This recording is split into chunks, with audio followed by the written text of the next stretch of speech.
Hello students, welcome back to my channel accounting master class FHI. So आज हम discuss करेंगे nature of business management. इस video को start करने से पहले मैं आपको बता देना चाहती हूँ कि इसके पहले वाले वीडियो में मैं डिस्कस करी हूँ meaning and different different definitions, और आप लोग इस वीडियो को नहीं देखे होंगे तो मैं डिस्क्रिप्शन में लिंक दे दूंगी, वहाँ से आप लोग क्लिक करके देख सकते हैं। So without wasting your time, let's get started. सबसे पहले बिजनेस मैनेजमेंट की बात करूं तो बिजनेस मैनेजमेंट क्या है। बिजनेस का मैनेजमेंट, बिजनेस और मैनेजमेंट दोनों अलग अलग शब्द हैं।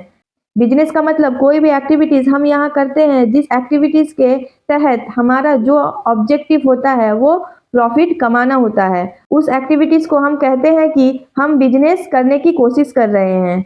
अब अगर हम बिजनेस कर रहे हैं तो वो बिजनेस का जो मैनेजमेंट होता है, यानी प्रबंधन, कि कौन सी एक्टिविटीज को किस तरीके से करना है, और वो जो हम प्लान बनाते हैं उसका जो एग्जीक्यूशंस करते हैं कि कौन सी एक्टिविटीज कब होगी, वो सारी चीज कहलाएगा आपका management. Management has been described, management वो प्रोसेस है जिसका तहत हम लोग हमारी जो इकोनॉमिकल इफेक्टिव को प्लानिंग करते हैं, किसी भी बिजनेस की, किसी भी एंटरप्राइज को एक पर्टिकुलर पोजीशन तक पहुंचाने के लिए। देखो, हर एक एंटरप्राइज का कुछ उद्देश्य होता है। भाई, हमें बिजनेस बनाना है, हमें मार्केट शेयर बढ़ाना है, कुछ उद्देश्य होते हैं। उन उद्देश्यों को हासिल करने के लिए, यानी उनको फुलफिल करने के लिए ये जो ऑपरेशंस प्लान करते हैं, रेगुलेट करते हैं, इसी को हम बिजनेस मैनेजमेंट का नाम देते हैं। अब ये बहुत ही डायनामिक प्रोसेस है। डायनामिक मतलब हो गया एवर इन्वॉल्विंग प्रोसेस। ऐसा नहीं है कि ये प्रोसेस आज है और कल नहीं है। ऑब्वियसली ये प्रोसेस आपकी कंटिन्यूस बेसिस पे चलती रहती है। आपकी ये प्लानिंग, एग्जीक्यूशंस, ये सारी चीज़ें कंटिन्यूसली चलती रहती है। और कंटिन्यूसली चलने के साथ साथ ऐसा नहीं है कि आज मैंने जो डिसीजंस लिया और उसी तरीके से डिसीजंस को रेगुलरली देते रहेंगे। ऑब्वियसली जैसे सिचुएशन चेंज होती है, आपका एनवायरनमेंट चेंज होता है, आपका प्लानिंग के ऊपर भी इफेक्ट आता है, और ये एग्जीक्यूशंस आपका चेंज होता है। तो बिजनेस मैनेजमेंट के फंक्शंस के अंदर बहुत सारी चीजें इंक्लूड हो जाती है। Different experts have classified functions of management. Different expert different different functions दिए हैं। According to George and Jerry, there are 4 fundamental functions of management, that is planning, organising, actuating and controlling. सबसे पहले हम कहते हैं कि बिजनेस मैनेजमेंट का जो फंक्शंस है वो है प्लानिंग करने की कोशिश करना। सबसे पहले प्लानिंग। तो प्लानिंग एक बेसिक फंक्शन है जहाँ पे हम फ्यूचर को चॉकआउट करने की कोशिश करते हैं। चॉकआउट का मतलब हो गया लिखित में बताना, या एक क्लियर प्लान बनाने की कोशिश करना। भाई, ये पर्सन ऐसा करेंगे, ये पर्सन ऐसे करेंगे, ये पर्सन ऐसे करेंगे। प्लानिंग को हम कहते हैं कि फ्यूचर्स को कैप्चर करने की कोशिश करते हैं, जो कि बहुत अनसर्टन है। उसकी अनसर्टेनिटी को हम कम करने की बात करते हैं।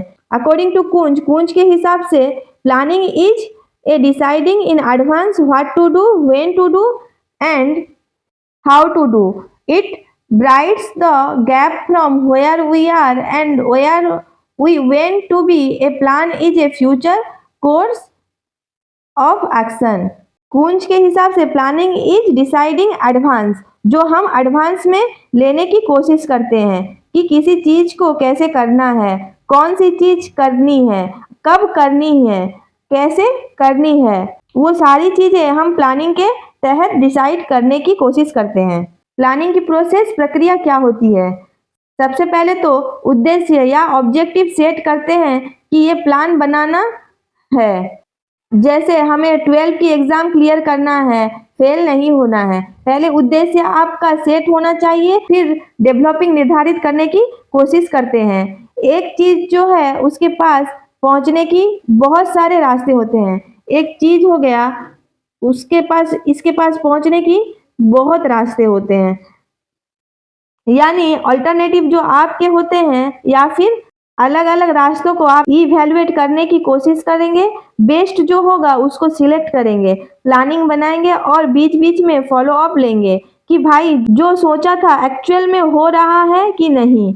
मैं सोचा था कि 8 आवर्स पढ़ूंगा, मैं पढ़ रहा हूँ कि नहीं। मैं सोचा था कि ये यूनिट इतने दिनों में ख़त्म कर दूंगा, मैं कर पा रहा हूँ कि नहीं। ये सारी चीज़ें हमारी प्लानिंग के तहत आ जाएगी। फिर आ जाता है हमारा दूसरा functions, organizing. It is the process of bringing together physical, financial and human resource and developing productive relationship amongst them for achievement for organizational goals.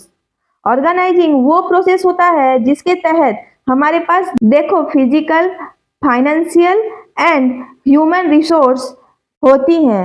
यानी पैसे लगा है बिजनेस के अंदर, लैंड मशीनरी लगी है आपके बिजनेस के अंदर, उसके बाद ह्यूमन लगे हैं बिजनेस में आपके। ये सब को ऑर्गेनाइज करना बहुत ज़्यादा ज़रूरी है कि किसको कब क्या चीज़ करनी है, कौन सी पहले होगी, कौन सी उसके बाद में। इसको जब नहीं ऑर्गेनाइजिंग करोगे नहीं तो ये मैसअप हो जाएगा। मैं आपको पढ़ा रही हूँ तो एक दिन में यूनिट 1 उठाऊँ, फिर 10वीं यूनिट उठाऊँ, फिर 5वीं का उठाऊँ, तो ये मैस क्रिएट हो जाएगा। तो हमें क्या है, एक सिंक में एक ऑर्गेनाइज्ड तरीके से चीज़ों को लेना पड़ेगा। ऑर्गेनाइज की प्रोसेस क्या होती है, हमारे पास बहुत सारी एक्टिविटीज़ होती हैं करने के लिए। हम वो एक्टिविटीज़ को ग्रुपों में बांटते हैं, ड्यूटीज निर्धारित करते हैं और बताते हैं कि किस डिपार्टमेंट की क्या एक्टिविटी रहेगी, कौन सी एक्टिविटीज़ पहले होगी, कौन सी बाद में होगी, कौन सी किस ऑर्डर में होगी। ये सारी चीज़ें हम ऑर्गेनाइजेशंस के अंदर निर्धारित करने की कोशिश करते हैं। वो करने के बाद में मैंने प्लान बना लिया, अब मैंने एक्टिविटीज़ को सिंक लगा दिया। अब मुझे लोगों को सिंक में लगाना है, मुझे ये करना है कि ये पर्सन ये काम करेगा और ये पर्सन ये काम करेगा। Put right man on right job. Right person को राइट प्लेस में लगाना ही स्टाफिंग कहलाता है। अगर आप प्लान कितना अच्छा बना लें और कितनी अच्छी ऑर्गेनाइजेशंस कर लें, अगर सही व्यक्ति को सही काम नहीं दिया तो आपने मैनेजमेंट अच्छा नहीं किया। तो स्टाफिंग के अंदर इंक्लूड हो जाएगा कि आपका सही व्यक्ति सही जॉब पे होना चाहिए। उसके बाद अगला फंक्शन है डायरेक्टिंग। सही व्यक्ति को सही जॉब पे सही पोजीशंस पे रख दिया, लेकिन आपको क्या ये भी बताना पड़ेगा आखिर ऑर्गेनाइजेशन उससे चाहती क्या है। जब तक आप उसको डायरेक्शंस नहीं देंगे, मार्क नहीं दिखाएंगे, हो सकता है वो अपने आप में कंफ्यूज्ड हो जाए। आप एक यूनिट पढ़ा रहे हो, उद्देश्य नहीं पता और पढ़ाते जा रहे हो। आप क्लियर कर दो उन व्यक्ति को जिसको आप पढ़ा रहे हो, मैं 11 या 12 क्लास के लिए पढ़ा रही हूँ या पढ़ा रहा हूँ, तो आपको डायरेक्शंस देने पड़ेंगे उसको कि किस चीज़ के लिए पढ़ा रहे हो। तो डायरेक्शंस देना भी बहुत ज़्यादा ज़रूरी है मैनेजमेंट में। उसको बताओ कि आप क्या प्लान किए थे और क्या नहीं किए थे। जब तक आप डायरेक्शंस नहीं दोगे वो काम नहीं कर पाएगा। यहाँ पे डायरेक्शंस के कुछ एलिमेंट्स हैं। अच्छा, कई बार क्या होता है कि हम लोग काम कर रहे हैं, कितने भी अच्छे से हमको क्यों ना आता हो, हम फिर भी डिमोटिवेट हो जाते हैं, हम फंस जाते हैं चीज़ों के अंदर। आप लोग भी फंस जाते होगे किसी चीज़ के अंदर, समझ नहीं आता होगा कैसे करना है। आपको तो पढ़ना भी आता हो, आप ग्रेजुएशन पोस्ट ग्रेजुएशन किए हो।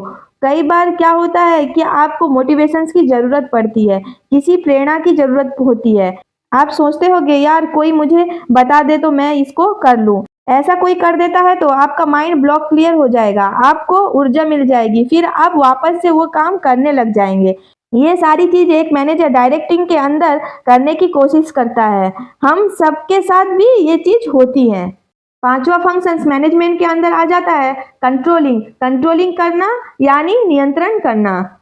It implies measurement of accomplishment against the standards and corrections of deviations, if any, to ensure achievement of organizational goals.